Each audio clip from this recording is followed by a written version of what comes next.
I was writing a caption today, and one of the hashtags that I used was unmasked. And I looked at it for a minute and I said, this entire time I've been masking.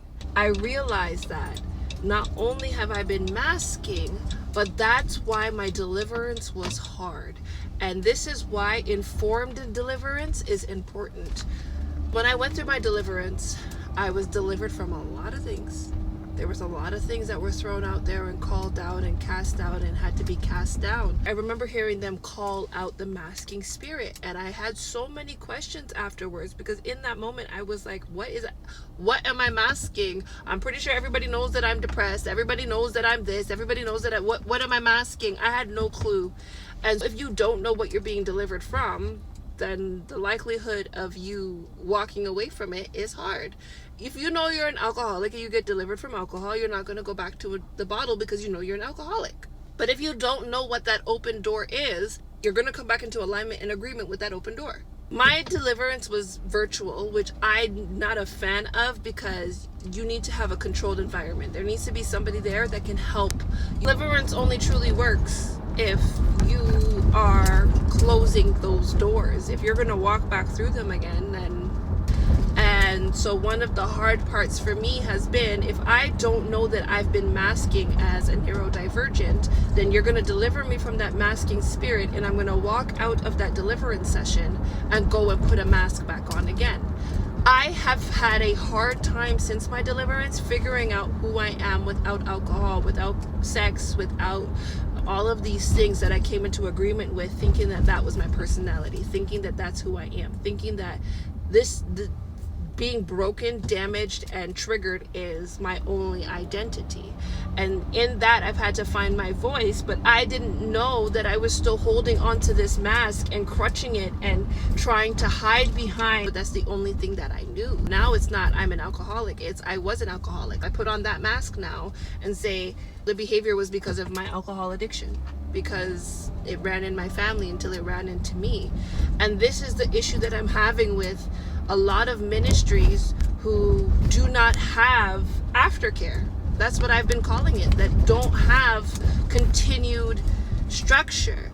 You need therapy and Jesus, first of all, because you need to close the doors of trauma that opened a lot of the wounds in the first place. If you don't know that a masking spirit is this, or the spirit of Jezebel is that, or you don't know what doors opened before your deliverance, after you've gone through a major deliverance, you still need teaching, you still need equipping, you still need your hand held. I compare it to when my son first started walking. Before he started walking, he had one of those little musical walkers, and he'd walk with it until he got comfortable stepping on his own. When he got comfortable stepping on his own, I didn't let go of his hand. I didn't kick the walker and say, you got this. I still had to be with him until he felt confident enough to say, Mommy, I got it. Mommy, I can walk alone now. Right? And then he got rid of the walker. It does not mean that your pastors, your teachers, your mentors become a crutch. It means that you still need somebody to hold your hand until you learn how to walk on your own. After my deliverance, I felt like I had woken up from a coma. I felt like I had been sleeping my entire life, like Sleeping Beauty, and then I suddenly woke up and was able to see the way that I was living. My eyes were opened, and there was nobody to walk me through the process. I became depressed. I got locked away.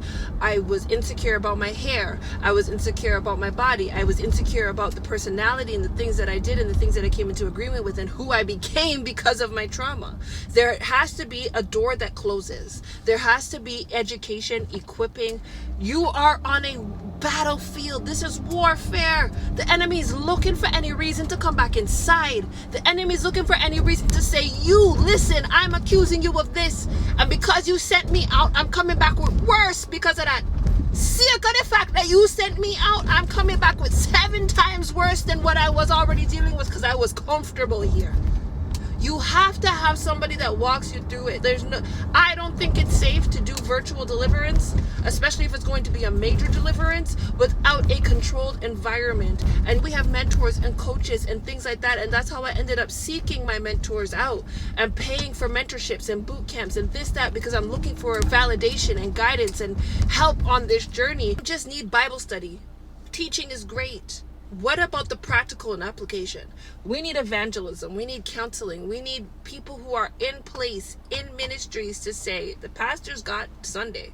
The pastor's got the head of the bishop, the apostle of the house has the household. The prophets of the house are on the wall. Who is taking care of the sheep in the most intricate and delicate places of their lives and handling it appropriately? How are we handling the hearts of the ministry? Because a lot of the church hurt I endured since my deliverance, if I wasn't seeking Jesus for myself and knew that God was not the walls of the church, I would have stopped going to church. I would have gone right back to what I left, like a dog returns to its vomit. If I didn't do a lot of my seeking and healing and searching with God, picking up the Bible and searching out these things and equipping and learning for myself, I would have gone right back to the very things that I was delivered from. I think informed deliverance is important. Don't just cast them out. Talk with me afterwards and say, we cast out this, and this, and this is what it is associated with. What could have opened these doors in your life? Let's go in and seal them shut with the blood of Jesus Christ. And I'm going to hold your hand until you walk this out, till we see true breakthrough and deliverance on your behalf.